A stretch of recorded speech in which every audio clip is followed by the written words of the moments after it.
Hi everyone! Today I will talk about Dashboard Guide.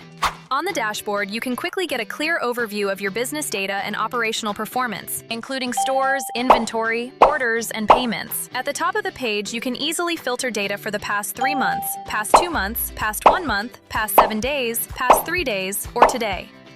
On the right side, you can switch regions to analyze data for a specific market and focus on key areas.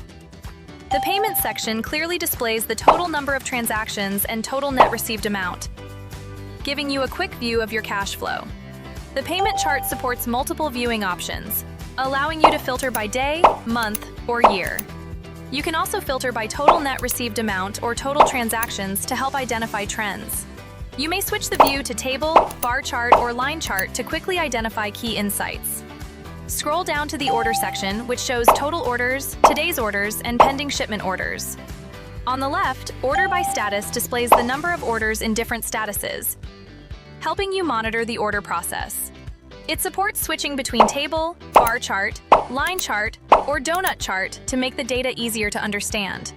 On the right, Order by Store shows the number of orders from each store, making it easier to compare store performance. Multiple chart views are also available here to help you analyze store performance more effectively. Below that, Order by Region shows the number of orders from different regions. Order by Platform displays the number of orders from each platform, helping you optimize your channel strategy. The order graph allows you to clearly see which days have higher order volumes, making it easier to plan operations. Scroll further down to the Product section, which displays total products, total variant SKUs, total inventory items, and total mapped products. The top-selling products list highlights the most popular items to help you identify sales opportunities. The high return rate products list helps identify potential product quality or description issues and reduce losses. Finally, the store summary shows the total number of stores and active stores. The Store by Platform chart clearly shows the number of stores on each platform, helping you evaluate platform distribution. The Store by Region chart shows the number of stores in different regions to support regional management. With platform and region classification charts, you can plan and manage multi-store operations more effectively.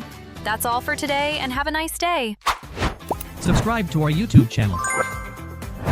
Thanks for watching, and stay updated with our latest videos, Facebook posts, and important guides on our website.